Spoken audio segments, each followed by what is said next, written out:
메이체는 1927년에 브라이언 메모리얼 대학의 총장직을 맡아달라는 요청을 받았습니다. 그가 이 요청을 받아들였다면 그는 개혁주의 전통 밖에 있는 근본주의와 보조를 맞추게 되었을 것입니다. 하지만 그는 이렇게 응답했지요. 철저하게 일관된 기독교는 내 생각에 개혁주의 내지 칼빈주의 신앙에서만 찾아볼 수 있습니다. 그리고 일관된 기독교는 내 생각에 가장 변화하기 쉬운 기독교입니다. 그래서 나는 결코 나 자신을 근본주의자라고 부르지 않습니다. 내가 나 자신을 호칭할 때 선호하는 말은 근본주의자가 아니라 칼빈주의자, 즉 개혁주의 신앙의 옹호자입니다. 때문에 나는 나 자신을 교회의 거대한 핵심적인 흐름, 곧 하나님의 말씀에서부터 아우구스티누스와 칼빈을 거쳐 흘러내려왔고 미국에서는 찰스 허치와 벤저민 브래켄리지 워필드와 나머지 프린스턴 학파의 대표자들이 대변하는 위대한 전통 속에 눈부시게 표현된 흐름 가운데 서 있는 사람으로 간주합니다.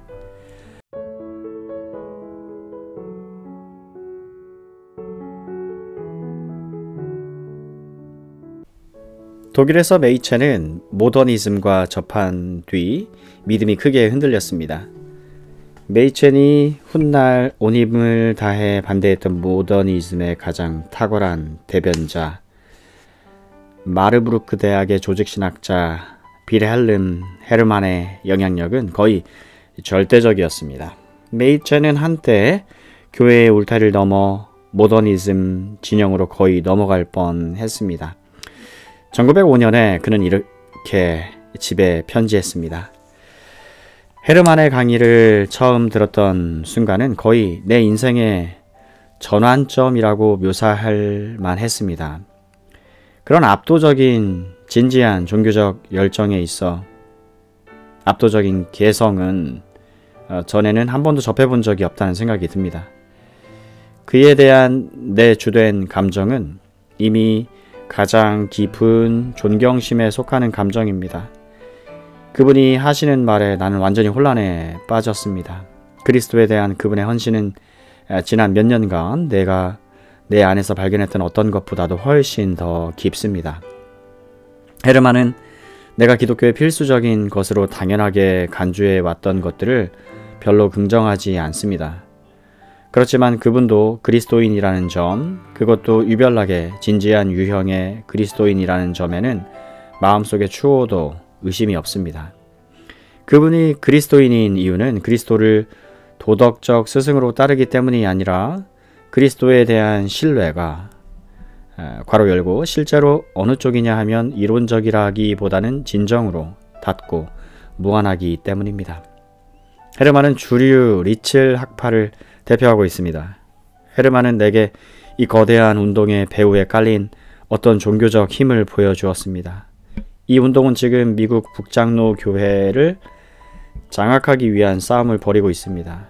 뉴 잉글랜드에서는 예수의 육체적 부활을 믿지 않는 사람들은 일반적으로 말해서 신앙적으로 죽은 사람으로 취급됩니다.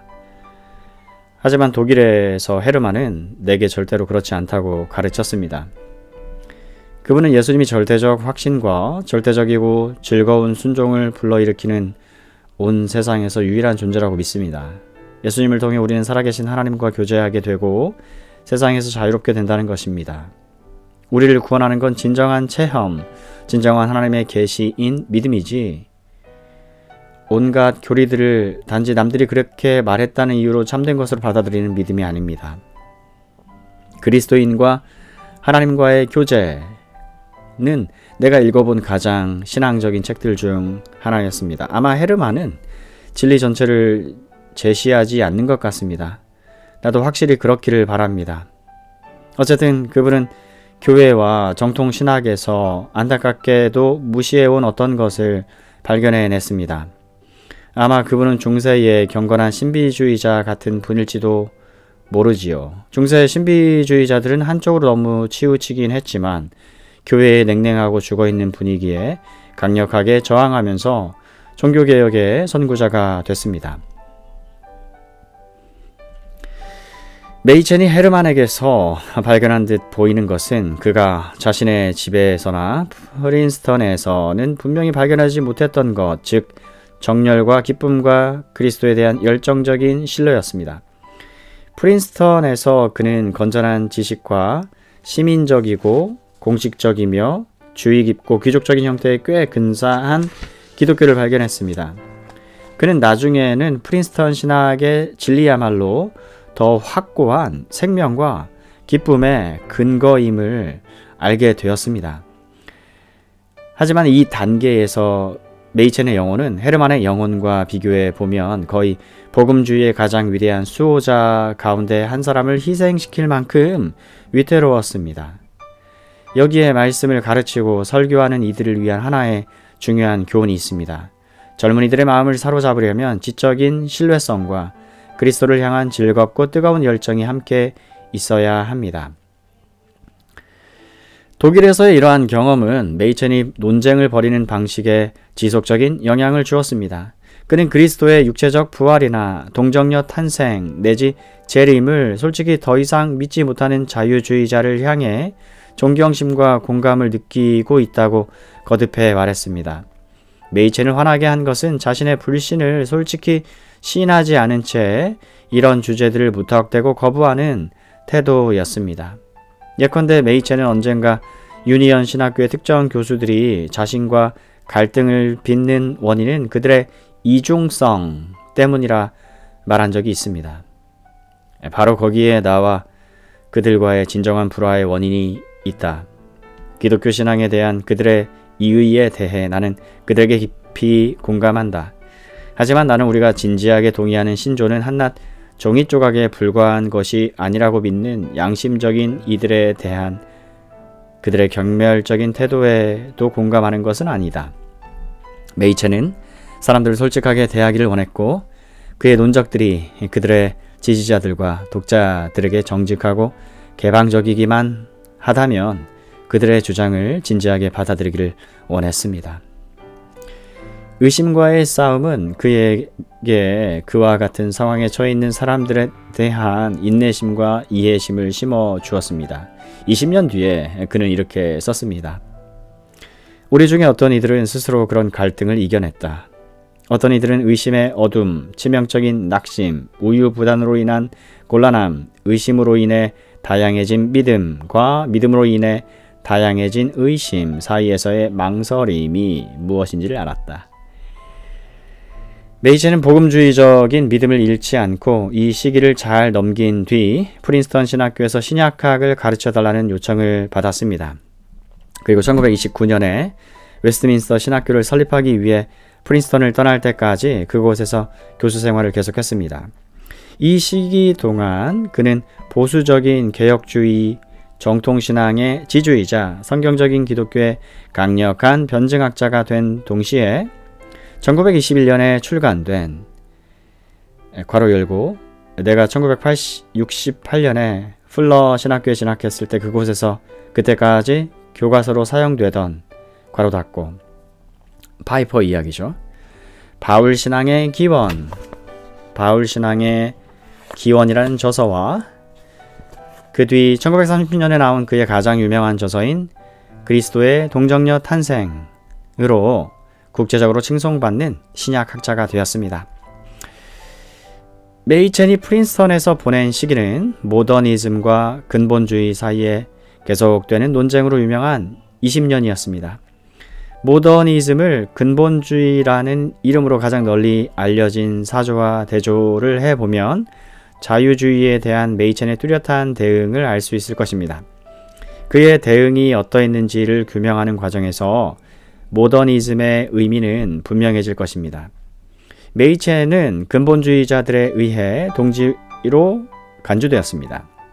교회 안에서 그의 논적들은 그를 근본주의자들과 연관지어 죄인으로 만들기를 좋아했습니다. 하지만 그는 자신에 대해 그러한 용어를 받아들이지 않았습니다.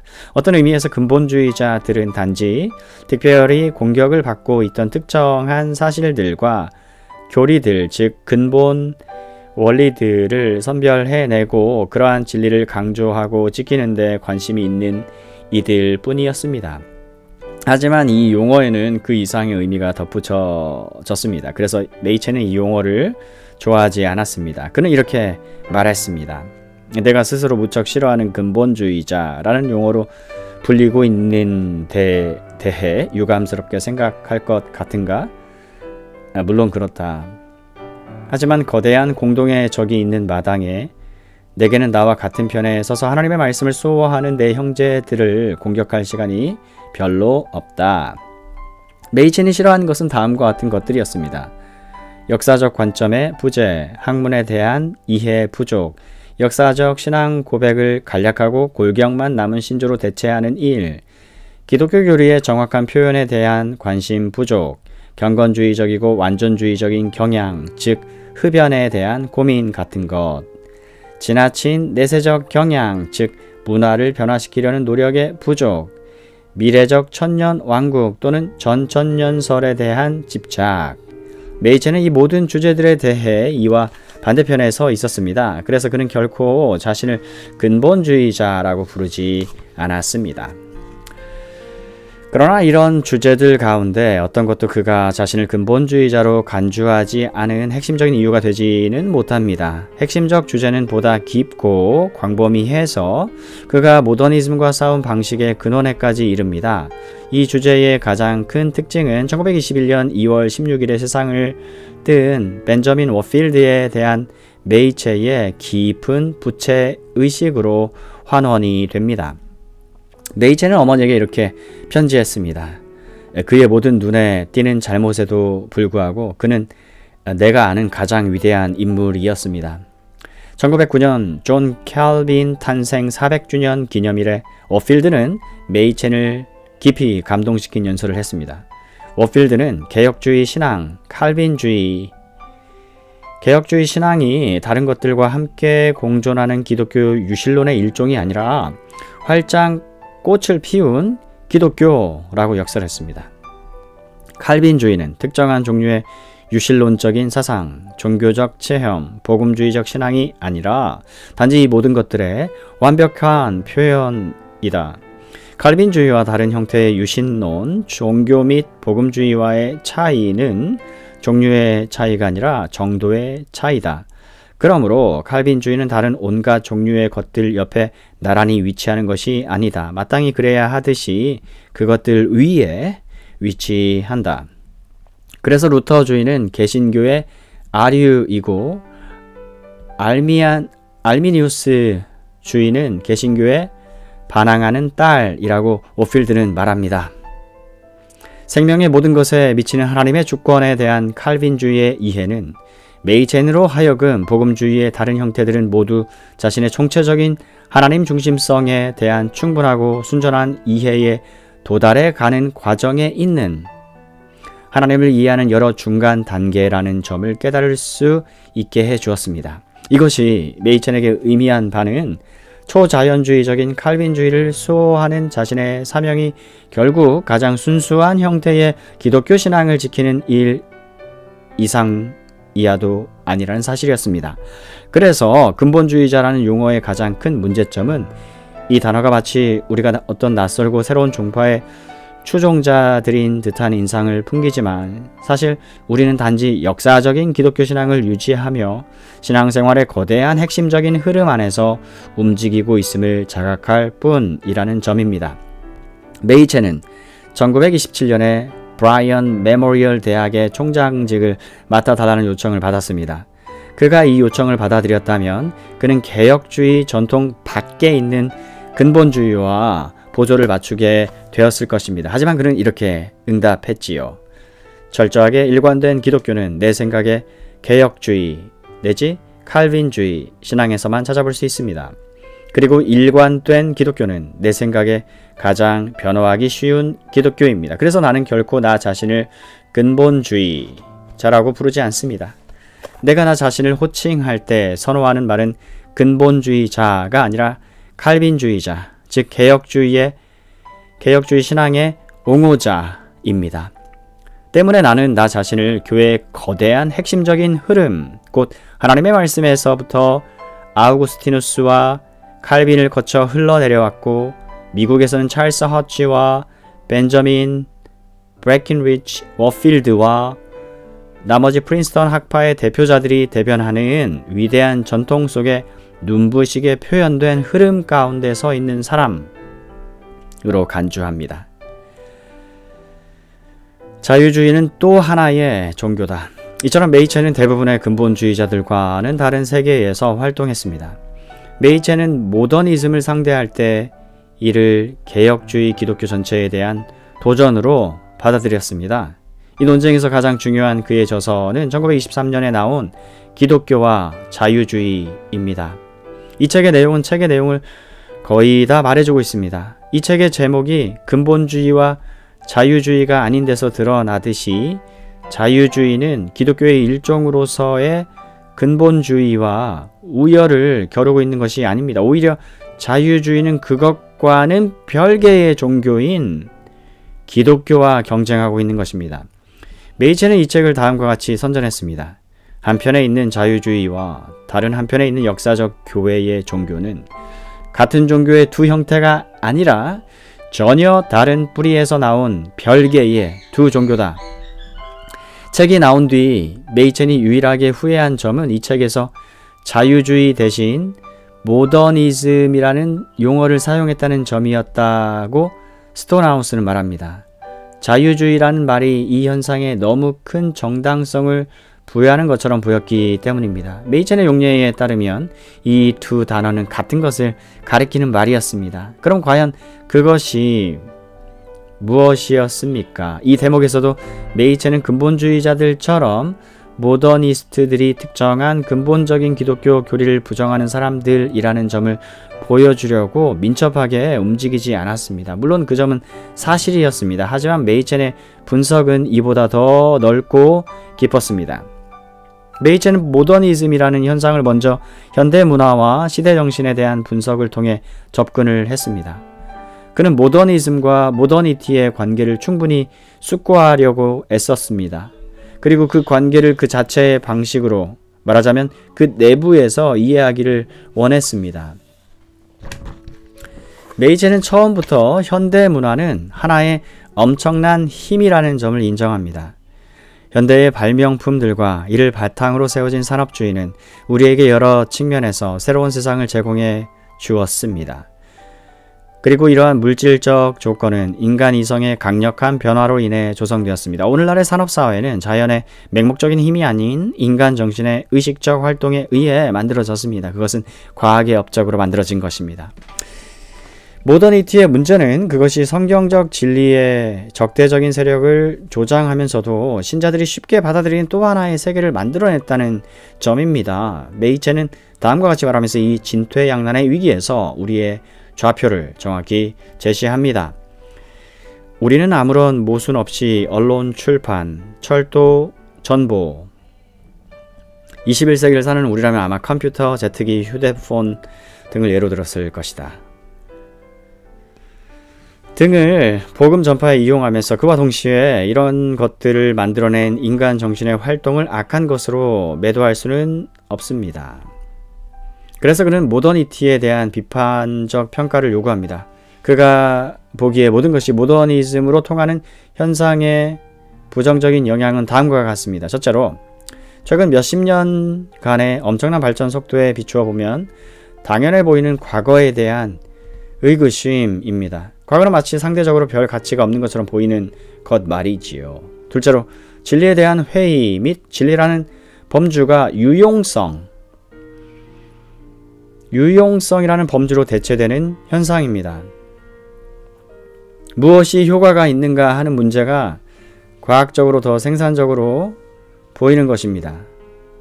셋째로, 초자연적인 것이 설령 존재한다 하더라도 그것이 세상 속에 개입할 수 있다는 것을 부정하는 것입니다. 메이체는 모더니즘, 모더니티의 이 같은 도전에 대한 신학적 응답이 우리 시대의 진정한 문제와 적당히 타협하려 한다고 믿습니다. 기독교와 현대 문화는 어떤 관계인가? 기독교가 이 과학의 시대에 지속될 수 있을까? 현대 자유주의가 해결하려는 것은 바로 이 문제입니다. 이 문제를 해결하는 과정에서 자유주의, 즉 모더니즘은 보다 새로운 자극을 더 선호하여 과거의 중요성을 축소시키며 모더니티와 결합했고 진리에 대한 실용주의적 관점을 수용했으며 초자연주의를 포기했습니다. 모더니티 정신과의 이 세 가지 타협은 모두 합력하여 종교 속에 모더니즘적 정신을 만들어냅니다. 모더니즘은 사상이 아니라 수능의 분위기입니다. 또 모더니즘 일련의 교리나 부정 명제에 불과한 것이 아닌 하나의 정신입니다. 메이첸이 이른바 무관심주의와 관용주의의 위험성을 부활이나 동정녀 탄생이나 성경의 영감성에 대한 노골적인 부정의 위험성과 마찬가지로 끊임없이 지적한 것은 바로 이 때문입니다. 모더니즘의 정신은 일련의 개념이 아니라 그때그때 유용한 것으로 옮겨가는 하나의 분위기입니다. 그와 같은 인물 가운데 하나로 필라델피아의 노골적인 모더니스트 목사인 존 맥컬럼은 1923년 어느 신문기사에서 이렇게 말했습니다. 자유주의자들은 현대의 천문학, 지질학, 생물학에 의해 수립된 우주에 대한 확대적 관점을 받아들였다. 반계몽주의자들이 언제나 그래왔듯이 과학적 사실을 맹목적으로 부정하는 대신 자유주의자들은 과학적 사실에 순응했고 그 과정에서 그들의 믿음과 세련된 태도를 확대시켰으며 결과적으로 특히 식자층의 영향력을 확대해왔다. 자유주의는 일련의 신조라기보다는 하나의 분위기다. 새로운 것에 대한 선호가 자연론적인 경향 및 영속적 진리를 찾는 일에 대한 회의와 결합을 하면 신앙적 표현을 최악으로 남용하고 역사적 신앙 고백을 최악으로 왜곡할 수 있는 무대가 마련됩니다. 본질적으로 모더니스트들이 하는 일은 기독교를 내다버리는 것이 아니라 신앙 고백을 재해석해서 이전의 표현에 새로운 의미를 부여하는 것입니다. 즉 그들은 언제나 변화할 수 있는 의미를 부여하기 위해 신앙 고백을 상징으로 만들어 버리는 것입니다. 이를테면 동정녀 탄생은 성육신의 한 이론이다. 육체적 부활도 부활의 한 이론이다. 이런 식입니다. 이전의 사실들은 어떤 영속적인 것과 또 부합하지 않습니다. 그것들은 종교의 일반적 원리를 상징합니다. 그리고 그런 상징들은 무엇이 참인가에 따라서가 아니라 무엇이 유용한가, 또 무엇이 도움이 되는가에 따라 결정이 되는 것입니다. 그런 상징들이 한 세대에 유용하다면 문제없는 것이고 다른 세대에는 유용하지 않다면 다른 상징으로 바뀌면 되는 것 말입니다. 진리를 오직 유용한 것으로만 규정함으로써 진리를 부정하는 모더니즘. 이는 메이첸이 살던 시대의 장로교회의 신앙 고백을 부정하려 하지는 않았지만 이런 모더니즘적 정신 때문에 신앙 고백에 동의했음에도 불구하고 그것을 포기하려 했던 사람들이 많이 있었음을 의미했습니다. 이 문제에 대한 메이첸의 매우 공격적이고 통찰력 있는 발언 가운데 하나를 그의 책 믿음이란 무엇인가에서 찾아볼 수 있습니다. 모더니즘적인 설교자가 교회의 신조를 얼마나 많이 혹은 적게 긍정하느냐, 또는 그 신조의 근원이 되는 성경적 가르침을 얼마나 많이 혹은 적게 긍정하느냐 하는 것은 별로 중요하지 않다. 그는 예컨대 웨스트민스터 신앙 고백을 1.1회까지 다 긍정하면서도 개혁주의 신앙과는 천양지차로 거리가 멀 수도 있다. 그것은 그가 일부만 부정하고 나머지를 긍정하기 때문이 아니라 모든 것을 부정하기 때문이다. 모든 것을 진리로서가 아니라 단지 유용성 내지 상징성으로서 긍정하기 때문이다. 정의에 대한 모더니즘적 적대감.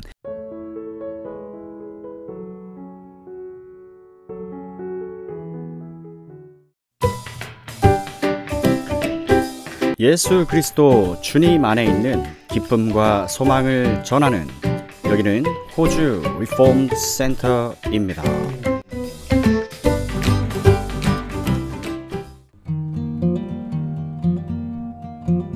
세 명의 존이라는 이름을 가진 사람의 생애를 통해서 배우는 성도의 일생 시리즈 그 두 번째 시간 존 그레샴 메이첸입니다.